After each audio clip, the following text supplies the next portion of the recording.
Hola, soy la doctora Elena Osorio, egresada del programa de doctorado en Ciencias Sociales de la Universidad Autónoma Metropolitana, Unidad Xochimilco. Primero que nada, quiero agradecer la cordial invitación que me hiciera la coordinación del mismo para formar parte de esta serie de reflexiones en torno a la pandemia provocada por el virus SARS-CoV-2 que estamos viviendo actualmente. Como todos sabemos, desde inicio de este año tuvimos noticias de un virus que encontró en el cuerpo humano un nuevo medio para vivir y reproducirse. Desde entonces y hasta ahora, hemos ido aprendiendo, gracias a la investigación científica, mucho más sobre las formas de vida y reproducción de este virus en el cuerpo y todo lo que deriva de ello. Yo quisiera aprovechar esta oportunidad para hacer una reflexión desde el pensamiento crítico. Lo primero que debemos distinguir es que se trata de un fenómeno natural. Como dije antes, el virus encuentra en el cuerpo humano un nuevo medio para sobrevivir, y esto deriva en ciertas consecuencias dañinas para ese medio. Todo lo que esto provoca es objeto de investigación de las ciencias naturales, gracias a las cuales quizá podremos contar muy pronto no solo con los tratamientos eficaces y adecuados para controlar los daños que produce en el cuerpo, sino también con la vacuna que nos haga inmunes a este virus. Pero a nosotros, los cientistas sociales, lo que nos corresponde es analizar el fenómeno social que deviene de este fenómeno natural. Por ejemplo, la manera en que este virus se transmite en el cuerpo humano nos ha llevado al aislamiento social como una medida más o menos eficaz para su contención. Como todos sabemos, el virus apareció como el sol, es decir, de oriente a occidente.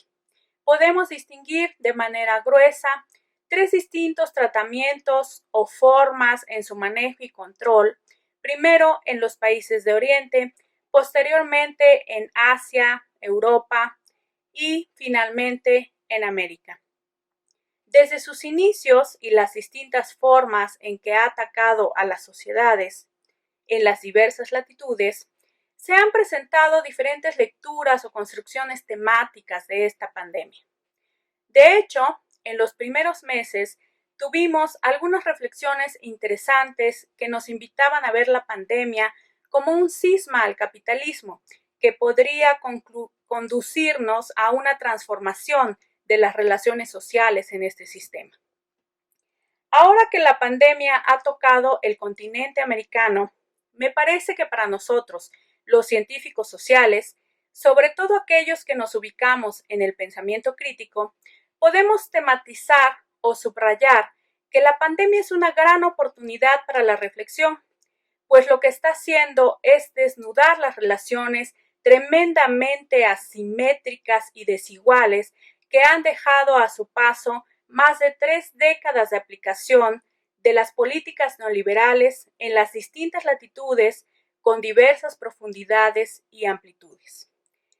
El resultado de ello son sociedades en las que se ha naturalizado la desigualdad y todo lo que de ella se deriva.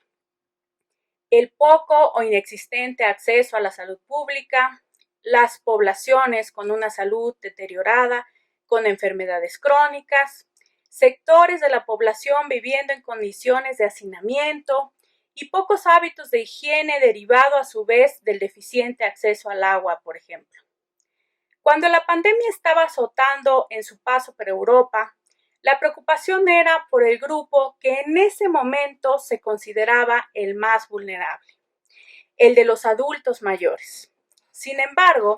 cuando la pandemia tocó tierras americanas, llegó para develar que la vulnerabilidad no solo tenía que ver con la edad, sino con la salud previa de la población en la que la edad podía ser solamente un factor, pero no el definitivo.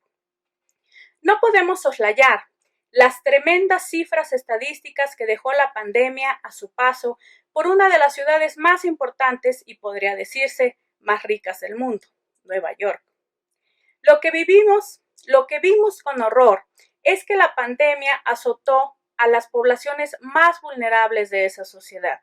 los afroamericanos y latinos,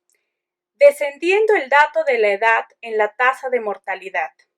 Poblaciones que, como sabemos, al realizar su cotidianidad y prácticas laborales en una sociedad en que el sistema de salud es privado, están en su mayoría expulsadas fácilmente del acceso al mismo.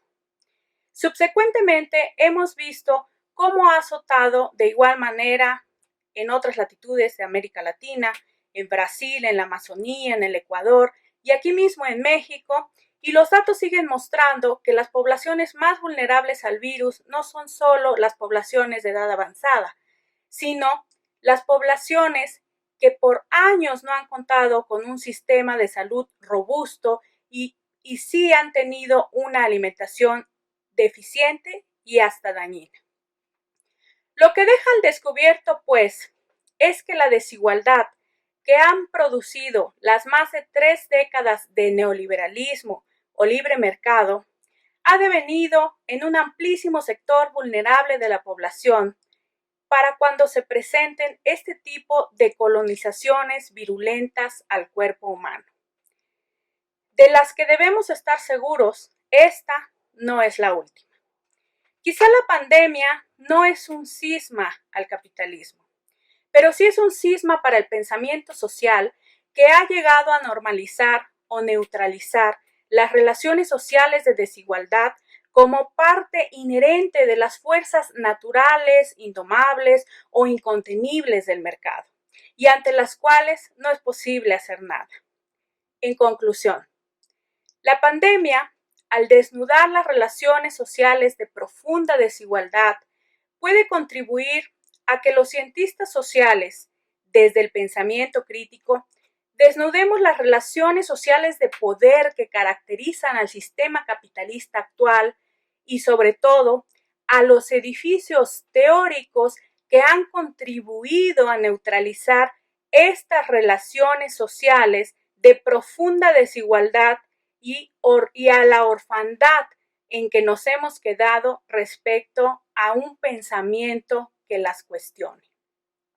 En ese sentido, los invito a que no desaprovechemos esta oportunidad para empezar a crear una nueva cartografía cognitiva que nos permita hacer cuestionamientos importantes. Muchas gracias por su atención.